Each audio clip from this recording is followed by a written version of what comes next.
Hello, good afternoon, viewers. If you are new to the channel, kindly like, share, subscribe, and please do not forget to hit the notification bell. We stop and let's look at this mass failure of students with respect to Jamb examination.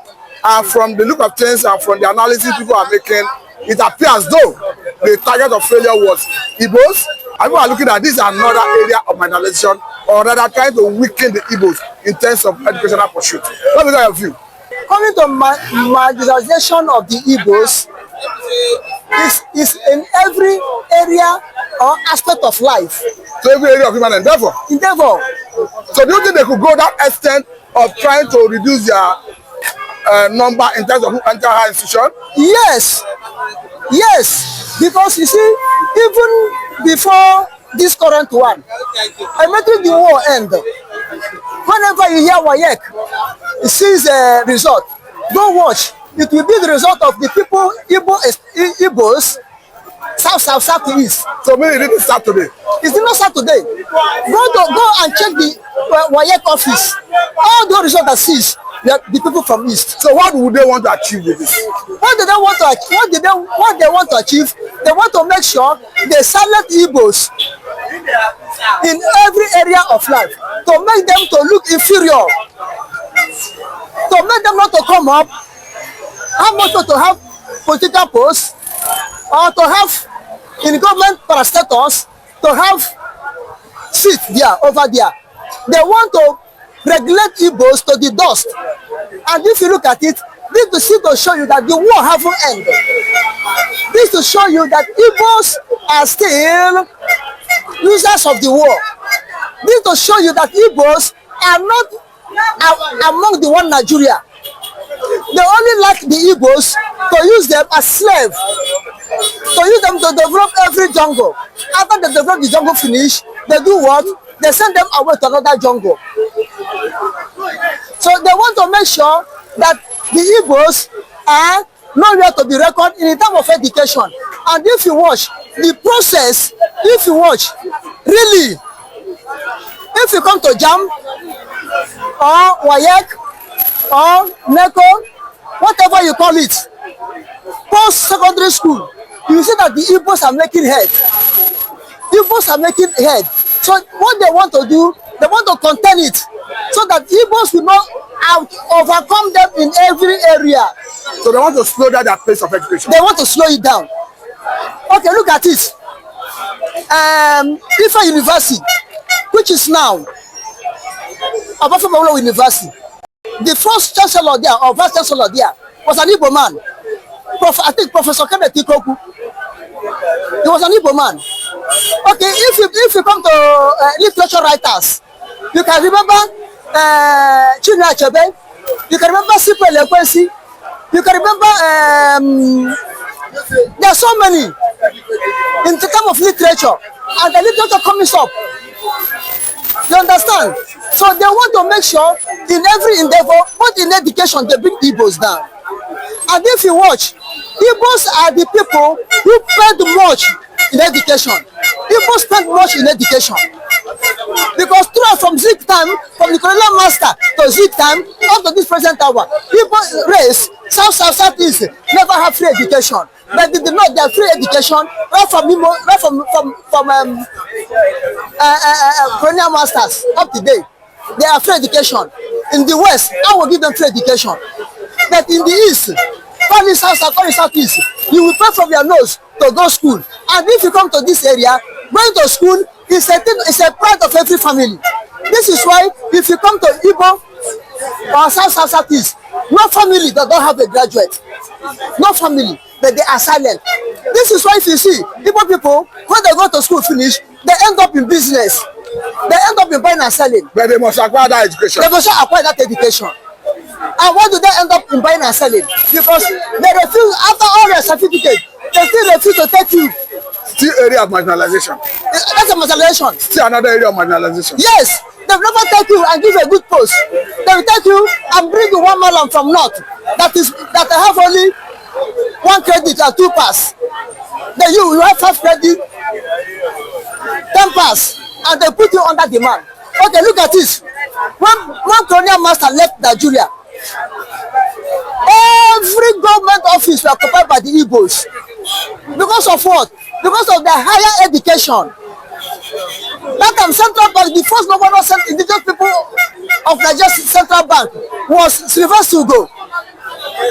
Railway, everything, all the whole office that the British left. Even in Nigerian army, Igbo get 34 of senior army officers. In terms of percentage. In terms of percentage, Yoruba get 12, not to get 8. All this is were the one that led to Igbo massacre in 1945. So seeing that this is the situation, what is your advice to your brothers, the Igbos, seeing that the marginalization is crippling into the educational sector? What is your advice to them? My advice to my people, nothing we can do to make sure we please Nigeria, for them to regard us as part of them, or to give us, allow us to have the opportunity to bring out what God has put in us. There's no way, no matter how you restructure Nigeria, no matter how you paint Nigeria to look okay, they will never. This guy. They will never accept the Igbos to come closer to them. You understand? So the best thing for Igbos is to do what? Exodus. As long as the guy is crying for exodus of Igbos, for exodus of Biafra, let us take our exodus. Now I will give you. But wait, could that be part of the reason the Igbos, particularly they used the other time the military were calling for enlistment, refused vehemently to embrace Nigerian army? Yeah, this is you see what you see. If you come to Biafra land or Igbos, the youth are the one that sees tomorrow. The youth are the one who know what tomorrow will be. But for the elders, I don't think their old age have affected their brain. And the politicians, the money they are eating have affected their brain. The traditional rulers, they are totally blind in Igbo land. It's the youth. Now, look at what the youth did. When they come to call for army, the youth refuse. This will show Nigeria that their friends are tired of them. Because the strength of every nation is the youth. Now, if the youth refuse to join army, what remains again? And what the youth to do is refuse to join Nigerian army, make Nigerian government or the so-called Nigerians and their army to come down to pretend as if they love them, as if they are begging them. You understand? Do you know that since the war ended, it's very hard for Igbos to be recruited in the army. And if they want to recruit you, they recruit you under the general duty that you never pass so area in the army. But Mr. Okpara, let me remind you, because in the course of trying to bring the awareness to the southeastern part of the country, of course the Igbo communities, you could clearly see some military officers, senior ones for that matter, who are of Igbo extraction in the midst of the people from going to Anambra, Enugu, Imo, Ebonyi and Co, asking them to say, we are your brothers, we are in the army, we are not being discriminated against. Join us. There is no discrimination. Does it mean you do not believe those your brothers who are in the military? Listen, of course, listen. They will say whatever they want to do what? To please their paymaster, to make sure they defend their salary. They are saying that because of their salary. They are saying that because of their pension. What I will tell you, every Igbo man that reach from the rank of colonel or lieutenant colonel, and maybe after major is lieutenant colonel. From lieutenant colonel upward, do you see them speaking sincerely? Because they have reached the higher rank, they have managed, selected to reach the higher rank, that they have started eating small allowances or benefits from Nigerian army. So they don't want that thing to come out of their mouth. So they come out and say anything. If they know that the Nigerian army is good, let them put their children there. So you are challenging them? Yes. Let them put their own children there. Both men and female, let them join Nigerian army. But even if their children are in the army, the number that is needed from the south will not be complete. Is it today that they know that Igbos have some number to bring in Nigerian army? What the Igbos do now to refuse Nigerian army is what the politicians can have done. Have they been politicians said, no, we are not going to contest in Nigerian politics again? The Nigerian will come down to beg them as Nigerian are begging the youth now. This is exactly what Igbo politicians, Igbo Hanese, Igbo Iberibes, they want to have to do, to quit themselves from anything Nigerian property. But why do you think someone like Robert Zodima in a report that is not yet verified anyway, is now planning to go and beg Nnamdi Kanu for forgiveness. Perhaps because the prosecution witness, one of the prosecution witnesses, have said that upon the arrest of Nnamdi Kanu, they didn't find any weapon of terrorism on him. What do you make of that unconfirmed report? This is the people I'm telling you. Uzodinma is a vampire. He have sucked the blood of his. That is a big allegation you are making. I say he's a vampire. Because why I say he's a vampire, he's on supervision. He bring a Bubago, he bring Boko Haram. That's under his watch. Under his watch. He bring a Bubago, he bring a Boko Haram to protect Boko Haram. He brings special force as a Bitumo to Imo State, start killing people. But that is another big allegation you are making. Well, have you seen here this one video? Asidukubo, how he was boasting that he joined hands with Nigerian security agents about police and army to fight at Urala, to fight at this Omoma, to fight at this place, to fight at Okigwe, tying the IPOB, killing IPOB.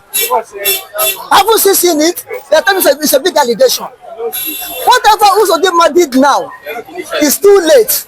Not late, but it's too late. He have seen the handwriting on the wall that by and by, he seems that Nnamdi Kanu will be released. Then he tried to make his way now to look as if he's a good man. So they want to Zik did.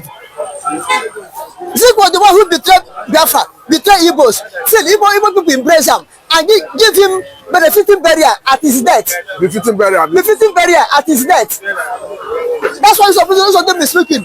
When he killed the Igbo people, kill the Igbos finish, kill Biafra finish, the remaining one will cling to him and start calling him good name. At last, no, the blood of Abel, and the blood of Abel cry unto God against Cain. So the blood of innocent people in Imo State cry against Uzodinma unto God. He will pay the price. Man may not persecute him, women may not persecute him, but he paid the price. What happened to Ahab in the Bible may happen to Uzodinma. I think I must say everything. Thank you, my host. Thank you. God bless our fans all over the world.